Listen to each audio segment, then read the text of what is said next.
Good morning all of you. सरकार के 3 अंग होते हैं, व्यवस्थापिका, कार्यपालिका और न्यायपालिका।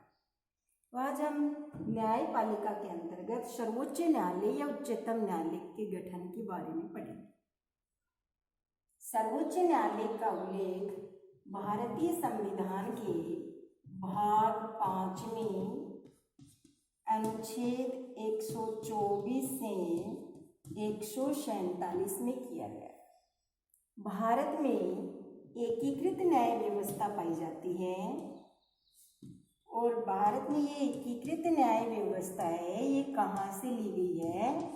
1935 के एक्ट से ली गई है। भारत शासन अधिनियम 1935 से एकीकृत न्याय व्यवस्था की स्थापना की गई। एकीकृत न्याय व्यवस्था से तात्पर्य क्या है कि भारत में सर्वोच्च शिखर पर उच्चतम न्यायालय होगा, उसके नीचे सभी राज्यों के अपने अपने उच्च न्यायालय होंगे।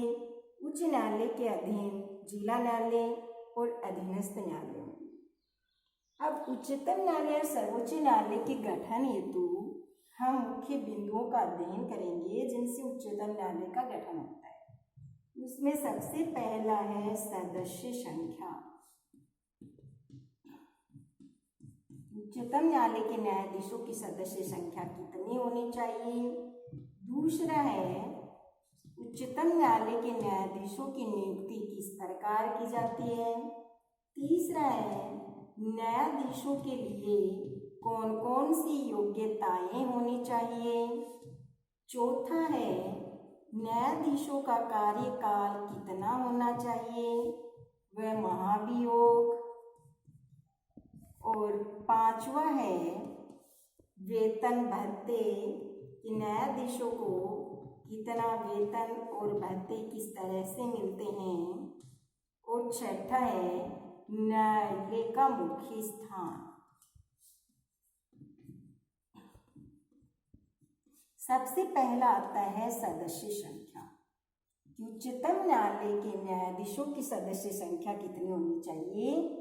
तो मूल रूप से इसकी सदस्य संख्या थी 1+7, एक मुख्य न्यायाधीश और 7 अन्य न्यायाधीश। न्यायाधीशों की सदस्य संख्या, वेतन भत्ते आदि का निर्धारण समय समय पर संसद के द्वारा किया जाता है। इसलिए 2008 में संसद द्वारा एक अधिनियम पारित किया गया और उसके तहत न्यायाधीशों की संख्या का निर्धारण किया गया कि एक मुख्य न्यायाधीश होगा और 30 अन्य न्यायाधीश होंगे। वर्तमान में भारत में न्यायाधीशों की संख्या उच्चतम न्यायालय में कितनी है? 30+1। उसके बाद में दूसरा है नियुक्ति। उच्चतम न्यायालय के न्यायाधीशों की नियुक्ति कौन करता है? राष्ट्रपति करता है। भारत के मुख्य न्यायाधीश की नियुक्ति राष्ट्रपति करेगा और राष्ट्रपति सर्वोच्च और उच्च न्यायालय के उन न्यायाधीशों से परामर्श ले सकता है जिनसे वह आवश्यक समझे। और न्यायाधीशों की नियुक्ति किस व्यवस्था के तहत की जाती है? कॉलेजियम व्यवस्था के तहत।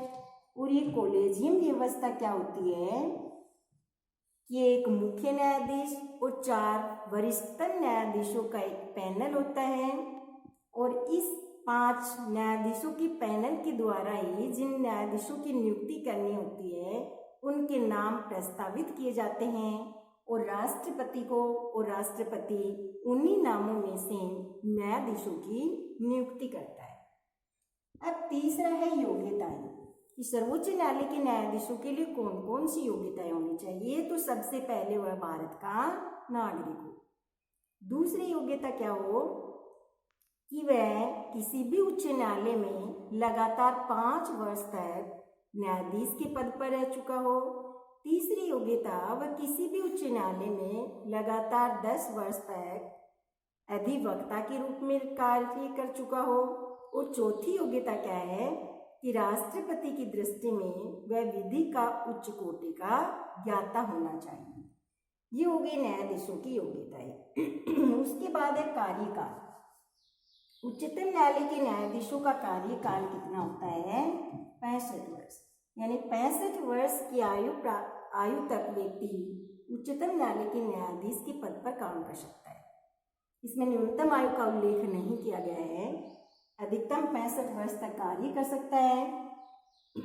इससे पूर्व सर्वोच्च न्यायालय का न्यायाधीश स्वयं अपने पद से त्याग पत्र दे सकता है 65 वर्ष पूर्व भी, और अपना पद रिक्त कर सकता है। और दूसरा, पद रिक्ति की स्थिति संसद द्वारा लाई जाती है कि संसद के द्वारा भी न्यायाधीशों को उनके पद से हटाया जा सकता है।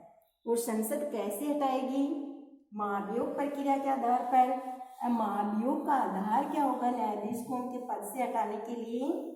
सिद्ध कदाचार व असमर्थता या दुर्व्यवहार के आधार पर संसद महाभियोग प्रक्रिया के द्वारा दोनों सदनों के विशेष बहुमत से प्रस्ताव पारित करके राष्ट्रपति को देती है, और राष्ट्रपति अपने आदेश के द्वारा न्यायाधीशों को उनके पद से हटाता है। तो महाभियोग प्रक्रिया संसद द्वारा कैसे लाई जाती है? कि महाभियोग प्रक्रिया है वो संसद के किसी भी सदन में लाया जा सकता है। महाभियोग प्रस्ताव लोकसभा या राज्यसभा में, जब लोकसभा में महाभियोग प्रस्ताव लाया जाता है तो लोकसभा के 100 सदस्य इस पर हस्ताक्षर करेंगे और वह प्रस्ताव अध्यक्ष को सौंप देंगे। यदि राज्यसभा में लाया जा रहा है तो राज्यसभा के 50 सदस्य उस पर हस्ताक्षर करेंगे और उस प्रस्ताव को सभापति को सौंप देंगे। अब दूसरे चरण में क्या होगा कि अध्यक्ष या सभापति प्रस्ताव को शामिल भी कर सकते हैं और अस्वीकार भी कर सकते हैं। तीसरी स्थिति में क्या होगा कि सभापति और अध्यक्ष द्वारा जो प्रस्ताव स्वीकार कर लिया जाता है, शामिल कर लिया जाता है, उसकी जांच हेतु 3 सदस्यों की एक समिति बुलाई जाती है।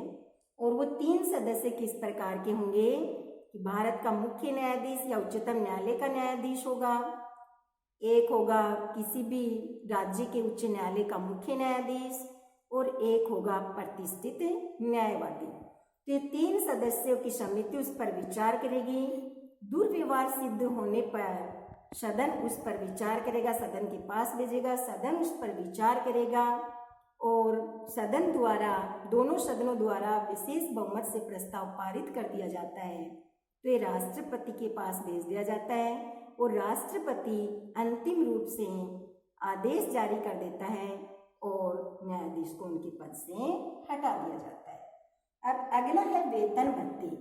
सर्वोच्च न्यायालय के न्यायाधीशों का वेतन भत्ते संसद द्वारा समय समय पर संशोधित किए जाते हैं। वर्तमान में मुख्य न्यायाधीश का वेतन है वो कितना है? 2,80,000 रुपये। और अन्य न्यायाधीशों का वेतन कितना है? 2,50,000 रुपये। और इनके अलावा आवास, वाहन, अन्य जो सुविधाएं हैं, दैनिक भत्ता है, वो इनको समय समय पर दिया जाता है। अब न्यायालय का मुख्य स्थान, तो सर्वोच्च न्यायालय का प्रधान कार्यालय कहाँ स्थित है? दिल्ली में स्थित है।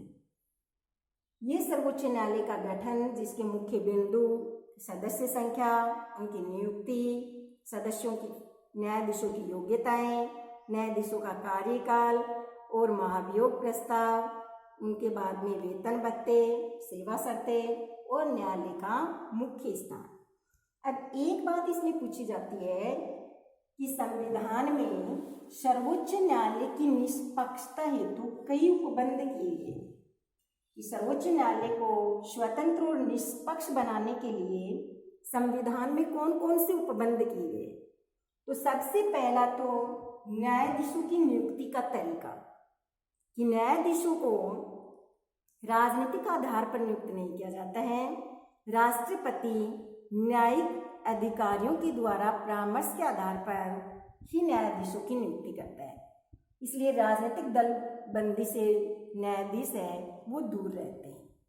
तो स्वतंत्र और निष्पक्ष न्यायालय की स्थापना हेतु क्या व्यवस्था की गई है कि न्यायाधीशों की नियुक्ति का तरीका है वो राजनीतिक आधार पर उनकी नियुक्ति न की जा करके न्यायिक अधिकारियों के परामर्श के आधार पर राष्ट्रपति इनकी नियुक्ति करता है।